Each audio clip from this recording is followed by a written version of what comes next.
am 21-year-old Kalisha George of St. Vincent and the Grenadines, and I am a feminist. Today, I want to show you how I've come to the realization through Caribbean Civilization that Caribbean perspectives of an ideal woman has not strayed much from 18th century European perspectives. I will share some of my personal experiences where this came out. So, before I came to UE, I was a teacher for a little over a year. And oftentimes I would be caught up in male teachers, right? And they would be speaking about things like, a woman's place is in the kitchen, and they would feel very strongly about it, and I would be very upset because this relates back to, as I mentioned before, the Europeans' perspective of what a woman should be. She was to take care of the home and cook and all these kind of things, and I thought that we were way past that.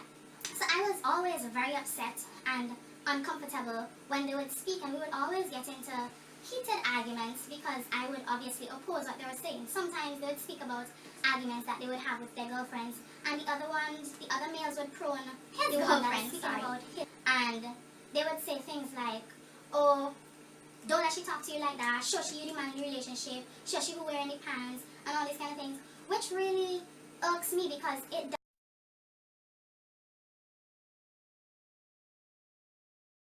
they didn't allow or feel that, a woman should express how she feels. Completely against pressure. Now, I'm a feminist, but a lot of persons don't understand quite clearly what feminism is. So, I'm going to give you a brief description of what equitable rights for both male and female. Also, coming from a humid Caribbean island such as St. Vincent, I never liked clothes. Ever since I was small, I was very comfortable with bearing my society standards, is still pretty much enclosed in terms of, and so we aren't allowed to express ourselves through dress. Although a man is allowed to do so, like a man is allowed to bare his chest, and that would be fine. But a woman is not allowed to bare her chest because in some countries that is actually illegal. And this is how the Free the Nipple campaign actually started, which I am in support of. This woman in New York, the law stated that it was okay for a woman to bare her chest, and she was locked up although this was legal, and so she had to be recompensated. So this really was zoned in on in 2015. I never liked bras because I always thought they were uncomfortable. I remember when I was in Form 2, I would cry all of the time, and I would take off my bras during class and put them in my bag, but I would be saddened because I had to put them back on because I don't know me for society will like having my breasts poking out or anything like that, which was really disheartening because it doesn't allow us to accept our bodies. As young girls, we should be taught to accept our bodies, and for a very long time I hated the shape of my breasts for this, and I would hide behind the confines of a bra, of having the perfect shape.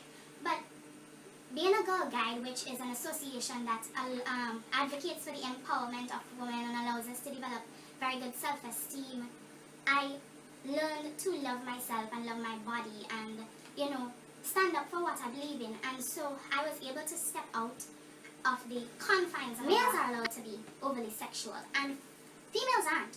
So me not wearing a bra has caused a lot of people in the public to think that I am being overly sexual, which is really unfair because it's not that I'm being overly sexual. It has drawn attention to me, and many persons would have said, oh, why you not wear a bra? I should have just as much right as a man to bare his chest. I mean, my chest is not even bare. It's just that, I don't have on a bra to take the perfect shape as society would have it.